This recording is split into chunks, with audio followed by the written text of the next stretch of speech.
শিরিক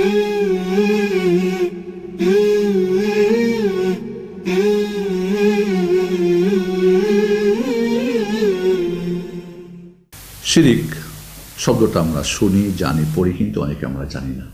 আসুন শিরিক শব্দের আবিধানিক এবং পারিভাষিক অর্থ আমরা জেনে নিই। কাকে বলে জানি?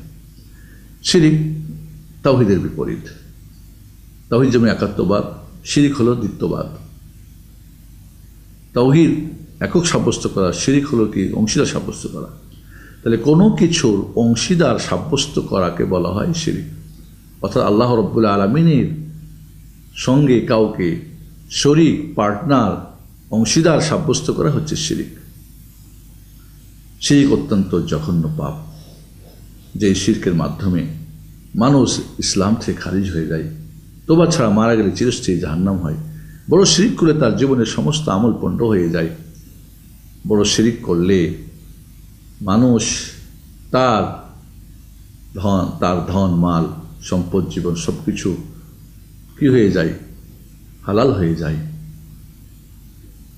এই বড় শিরিক করলে মানুষ আল্লাহ থেকে, এই বড় শিরিক করে কে তোবা ছাড়া মারা গেলে আল্লাহ তাকে ক্ষমাও করবেন না। ইন্নাল্লাহা লা ইয়াগফিরু আন ইউশরাকা বিহি ওয়া ইয়াগফিরু মা দুনা যালিকা লিমান ইয়াশা।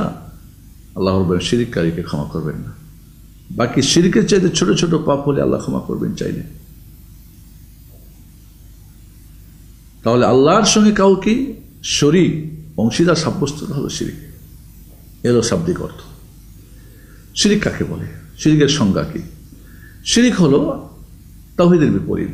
অর্থাৎ আল্লাহ রাব্বুল আলামিনের কাজে, নামে গুণে, বৈশিষ্ট্যে কাউকে শরীক সাব্যস্ত করা এবং বান্দার কোনো ইবাদত আল্লাহ ছাড়া অন্যের জন্য করা, একে বলা হয় শিরিক। একে বলা হয় শিরিক।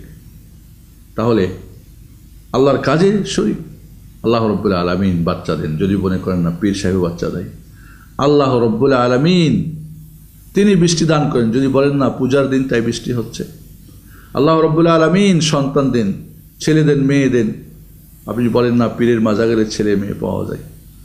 আল্লাহর কাছে আল্লাহ রাব্বুল আলামিন তিনি আলিম, তিনি কি মহান রাব্বুল আলামিন এই পৃথিবী পরিচালনা করেন। যদি বলেন না সুফি সম্রাটরা, কুতুব আর আবদাল আর এরা পৃথিবী পরিচালনায় আল্লাহর শরীক, বা কোনো জিন বা ফেরেশতা বা কোনো নবী রাসূল, তাহলে তো শিরক হয়ে গেল রুবুবিয়্যাতে কাজে।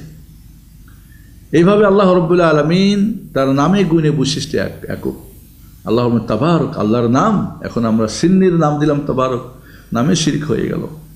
বরকত দিতে পারেন আল্লাহ, এখন বলবেন অমুক জায়গা বা অমুক মাজার বা অমুক ইজতেমার জায়গা এটা এখন বরকতপূর্ণ জায়গা, বা অমুক তারিখটা বা অমুক স্থানটা বা অমুক লোকটা বা অমুককে মাওলানা বা অমুক বুজুর্গ পীর বরকত দিতে পারে, বা ওর অবশিষ্ট পানি পান করা খেলে বরকতপূর্ণ পানি, বা তার হাত বোলাই দিলে বরকত হয়ে যায়। তাহলে আল্লাহর নামে শিরক করা হলো। তাবারক একমাত্র আল্লাহর নাম, মহাবরকতপূর্ণ, এটা তার গুণ। আলিমুল গায়ব, গায়বের খবর রাখেন, এই গুণটা, এই শক্তিটা একমাত্র আল্লাহ। আলিমুল গায়ব বলবেন নবী রাসূলগণ আলিমুল গায়ব, পীর সাহেবরা আলিমুল গায়ব, ওলিরা আলিমুল গায়ব, শিরক হয়ে গেল। মহান রব্বুল আলামিন অমর, হাইয়ুল কাইয়ুম বলবে যে না হায়াতুন নবী, হায়াতুল আউলিয়া, তাহলে শিরক হয়ে গেল। এইভাবে ইবাদত একমাত্র আল্লাহর জন্যে, নজর নিয়াজ, দোয়া আর কুরবানি আর সেজদা আর বিপদে কাউকে বিপদ মুক্তির জন্য ডাকা, আশ্রয় প্রার্থনা করা, চাওয়া ইত্যাদি সব কিছু একমাত্র আল্লাহর জন্য। এগুলো যদি কেউ সেজদা এখন মাজারে গিয়ে করে, আব্দুল কাদের জিলানীকে ডাকে ইয়া আব্দুল কাদের জিলানী, বা মনে করে যে আর কেউ আমাকে মুক্তি দিতে পারবে বিপদ থেকে, তাহলে সেটা ইবাদতের মধ্যে শিরক হয়ে যাবে। আজ দোয়ার মতো ইবাদত অন্যের কাছে চাওয়া হচ্ছে, সেজদা আল্লাহ ছাড়া অন্যের জন্য করা হচ্ছে, কুরবানি অন্যের নামে করা হচ্ছে, জবাই অন্যের নামে করা হচ্ছে।